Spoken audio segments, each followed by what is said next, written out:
Hey folks, this is the Lenovo based PC which I built last week, sporting a Core i3 3220 CPU, an ASUS GTX 770 2GB GPU and 8GB of DDR3 memory. In total, and without all the bells and whistles I added, this rig was priced together around about £100 after some bargain hunting and used part trawling.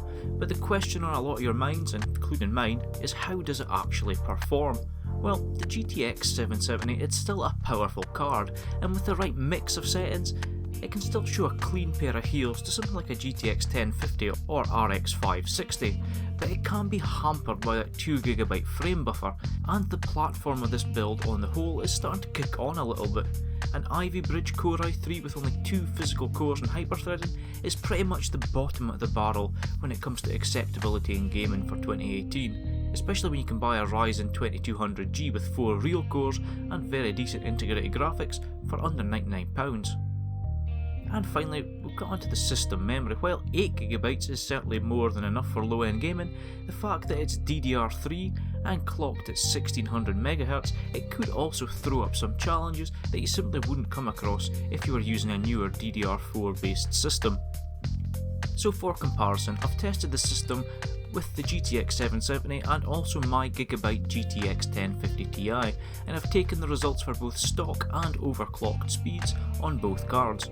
On the GTX 770 we could push the core up by about 100MHz to give us a max boost of just over 1.2GHz, and the VRAM can be pushed up by about 450MHz, which gives us an effective speed of 7.9GHz, that's up from the 7GHz stock.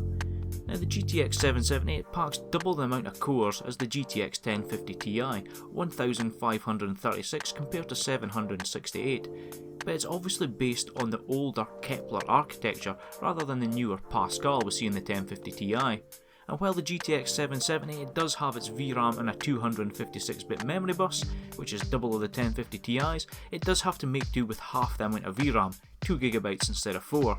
Which, as I've shown in this video up in the corner, the 960 2GB versus 4GB showdown, it can make a difference in newer titles. But without further ado, let's jump into the benchmarks. First up, we're going to start with Prey, and the 770 here puts in a pretty strong performance, almost hitting 80 FPS on average at stock. This was with SMAA 2TX and 16 times anisotropic filtering on the high preset, and the game certainly looked great on both cards. The 1050 Ti however, it's even more impressive here, offering up averages in the mid-80s through the same 30-minute test section. The percentile lows though were another story, and the GTX 1050 Ti took a command and lead here. I mean, Prey runs pretty well on the GTX 770 at the high settings with all the bells and whistles turned on, but it was just a good bit smoother on the GTX 1050 Ti, as we were completely filling that 2GB frame buffer at these settings. Battlefield 1 it returns similar results for both the 770 and the 1050 Ti on average, and that was with a mix of high and ultra settings. This was repeatable in both multiplayer and through some of the more intense single player campaign missions, but the big difference again was the 1% lows. Although it should be noted, when we overclocked the 770, the extra bandwidth provided, it did actually help bump up those lows by about 10%. Crysis 3 now, and I guess it could be considered a period game for the GTX 770, and that shows. Both cards were very comparable in terms of average frame rate and the percentile lows. We ran through the first 2 chapters and the lows never dipped below 40 FPS on either card, and when overclocked the GTX 770 actually managed to creep past the stock GTX 1050 Ti. On to Call of Duty World War II, and while it certainly looks like the GTX 770 is going toe to toe with the 1050 Ti, the reality it left a lot to be desired. The problem here was with the textures. The game actually did perform well, but at 1080p on anything other than the lowest preset, we were running well above 2GB of VRAM. On the high preset, even with anti-aliasing turned off, textures simply failed to load, and although the gameplay was smooth, it certainly wasn't running at the settings chosen, and it kinda looked a blurry mess to be honest with you, with texture popping being an obtrusive regularity. Multiplayer however, it fared much better, with the smaller maps seeming to be a bit less intensive on the system than the campaign is, but we're starting to see the problems when using a lower VRAM card. Even though the GTX 770 GPU itself, I'm sure is more than up to the task of rendering Call of Duty World War II.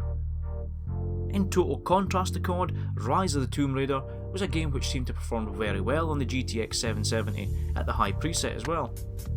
Sure, the GTX 1050 Ti did offer a better 1% lows, but the overall experience was certainly really good on the Kepler card, with the percentile lows staying above 30 FPS during very heavy gunplay, and the average of over 60 FPS meant that for the most part at least, the game certainly looked very good and played very well. So what can we actually take from this testing? Well, firstly, the GTX 770, it's still a decently powerful GPU. In games which don't hog resources, it can certainly be as fast as the GTX 1050 Ti, meaning that it could be a great budget option, with the current price being less than half of that of the 1050 Ti in this overinflated market. In saying that though, the 2GB frame buffer is certainly a hindrance in 2018, and I think that's only going to continue to get worse as time goes on.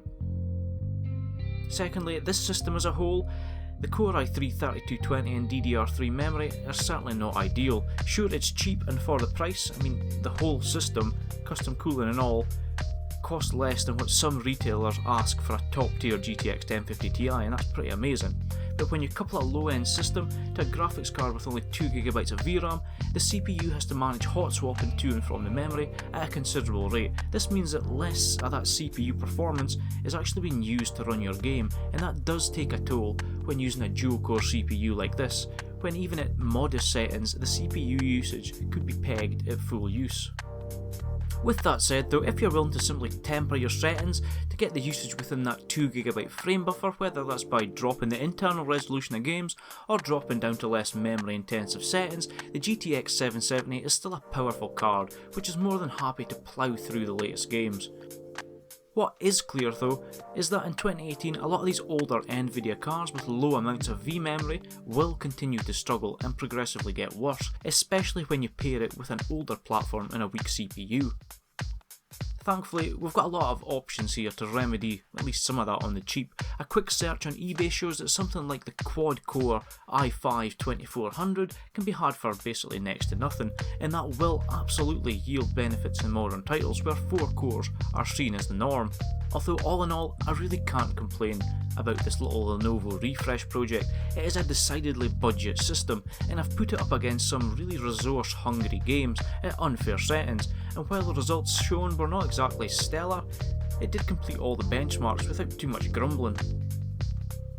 Lower the settings and play to its strengths, and a platform like this will happily play the latest titles. And when it comes to esports titles like Fortnite, CSGO or Overwatch, well, you're going to have absolutely no trouble running the game at high settings and returning really high FPS. But that's it for today folks. What do you think of this little budget build? Did you expect it to perform better, worse? And do you think we should swap out that Core i3 3220 for something a little more, well endowed core wise? I'd love to hear where you think the direction of this build should go, and if you think the GTX 770 needs testing out on my main Ryzen 7 rig to see what difference a higher end system actually makes. As always though, thanks so much for watching. Remember to like, share and subscribe, and I'll see you all in the comment section down below, and in the next video.